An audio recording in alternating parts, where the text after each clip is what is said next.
Hey, beautiful people. Today I want to talk to you about overcoming desire and why is there so much emphasis on overcoming desire, especially in Buddhism. Well, desire is the cause of us being here because we have desire for experience, so as such we get born. Now, this desire attaches us to this part of reality. There are many realities, there are many frequencies of realities, but this what we concern as the physical reality. As long as we desire something of the physical reality, we feel an attachment to it. And as such, spiritual realization is blocked. Now, many of us know certain basic desires. Some are instinctual needs like sex, food, sleep. But when we're obsessed with that, when we're overcompensating with desire, there's a reason for it. Well, in this dualistic experience, and dualistic because when you get born and you start identifying with this experience, you come under the illusion that you're separated, that you're a separated individual entity. But with this separation comes a certain basic fear. The fear of annihilation, the fear of not being recognized, the fear of disconnect. So when you learn in the society that you're in, there's certain conditions to be met, standards that are created by society, certain laws and rules put in place, that only, for example, if you're married at a certain age, if you have a job with a certain income, then you deserve appreciation, praise, connection, attention, so on and so forth. So then, because of this illusion of incompletion, you try to attain these things. You go out into the world and you try to add something to yourself. But if you try to add something to yourself based on physical reality, this is exactly what you're gonna do. You will try to gain experience in the physical. That means your attention is trapped on this frequency of experience, and the spiritual dimension is not realized because your desire for completion is based on dualistic ideas to begin with. Mind you, again, here you experience the illusion of separation, of being an individual entity. So as such, you seek connection. You seek something to overcome this feeling of isolation. Many do this, for example, through sexuality or through drug addictions. Now, obviously, in sexuality, when male and female energy come into a form of fusion, there is for a brief moment a sense of completion, and you see this, of course, in the manifestation of the orgasm. In that moment where the sense of ego, the sense of identity is so dissolved. So in the high of the orgasm, we feel a very profound connection, but we cannot sustain that connection. So then addiction arises because we try to get into this feeling of connection over and over again. Then people become sex addicts, for example. Or they use drugs to get into these states of consciousness where they don't feel the disconnect. But all these desires have one thing in common. They're based on physical experience. Sex, yes, has a spiritual component to it, definitely, but it also is very physical. Drug use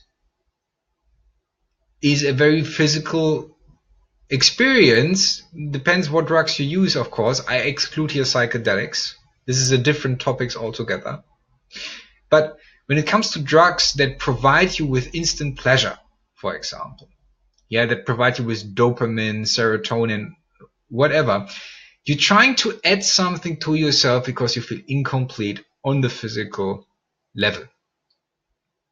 Now, for a lot of people, and you see this when they're famous and powerful and let's say have a lot of money, then you could say most of the desires are met.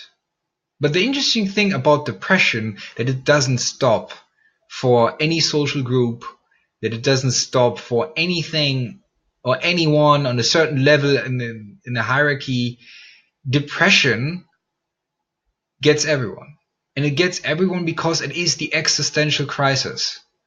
This is the experience of meaninglessness, and the meaningless comes from the realization no matter what I attain, no matter if I will be successful, I will still feel incomplete, even though society has told me then I am complete. And a lot of times we draw a conclusion that is not helpful. We draw the conclusion then we just need to be more successful, more beautiful, more popular. And this is when we enter the realm of addiction. So in order to escape the desire, we create more desire. Now, whatever we focus on, we move towards. Whatever we focus on, we attract.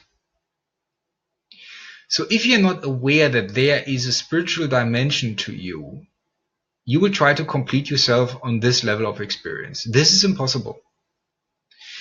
Because we are already complete. But this completion cannot be realized on this level. This is the irony. So when we come to a state where we understand that nothing here, because everything is impermanent, nothing you can hold on to, nothing you can carry over, especially after death. So nothing can be owned, nothing can be possessed.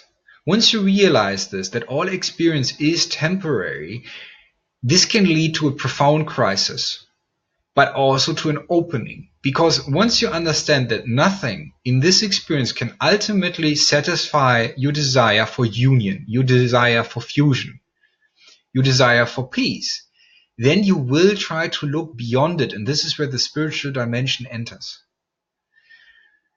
Now let's speak about the middle way. As Buddha told, what does that mean? Well, it does mean, in a sense, that of course we want to lose our desires because our desires cause our suffering. Our desires create our attachment to this reality, so as such it keeps us trapped. So what can we do? Well, suddenly a lot of people will try to abandon their desire forcefully.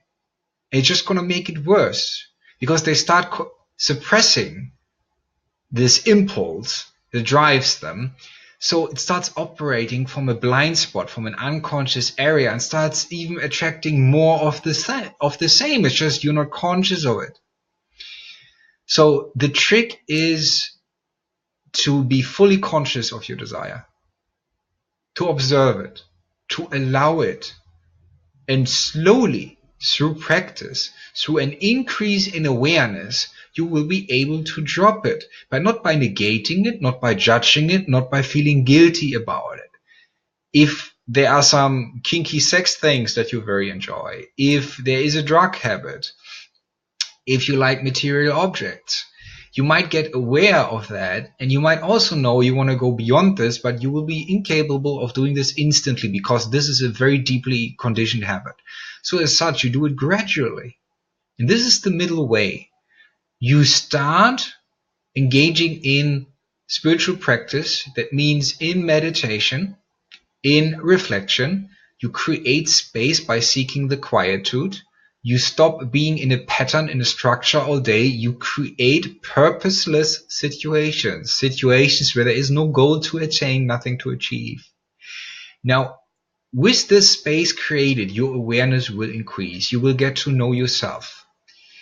Now, with an increase in awareness, with the ability to integrate everything that you know, all your tendencies within yourself, and be in a state of allowance, you will gradually become more peaceful. When you become more peaceful, your desires will start fading. But if we are in an unconscious state and we try to get rid of desires forcefully, these desires will get out of control. You can see this sometimes in the Catholic Church when you have instances where a priest starts touching children, for example. And it comes from a misunderstanding of what desire is. Now, if we seek the spiritual and we suddenly shame ourselves for our sexual desires and for our material desires, we blame ourselves, We try to eliminate it. We become an enemy to desire. And everything that we confront, that we fight, we strengthen it. So someone who tries to live in celibacy, but they're still very attached to desire, they cannot hold it. And then damage is being done. So as such, when it comes to desire, and this desire causes suffering for you, it is very important to engage in spiritual practice. And for example, if you struggle with a sex addiction, that you still have sex. And it's very important that after sexual encounter that you, for example, don't make yourself feel guilty about it, that you forgive yourself and that you enjoy it. So, but you also have the spiritual practice. So you start living in moderation. You're still partaking in life. You're enjoying things. You're enjoying the material. But slowly and slowly you start detaching from it because you add another dimension of perception to you. And once that dimension of perception enters through meditation, you will understand you're far beyond the physical body. And then naturally the desire arises to go beyond the body. And this is what Buddhists call single-pointed awareness. Suddenly, all desire starts slowly adjusting and drifting into the single point, the single-mindedness, the great way, as they say, into going beyond the physical experience. So to sum it up, overcoming desire by suppression does not work. It only makes us more neurotic. It only makes us resent ourselves more. And everything that we resent, we strengthen. So if I, for example, judge myself for having egoistic thoughts, I would strengthen the ego.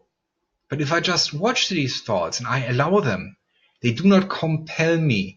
I am not feeding them. I'm not giving them energy. I'm not building a structure around it, a story around it. I allow. And when I allow, I can let it go. So then, live your desires consciously. If you drink, drink consciously.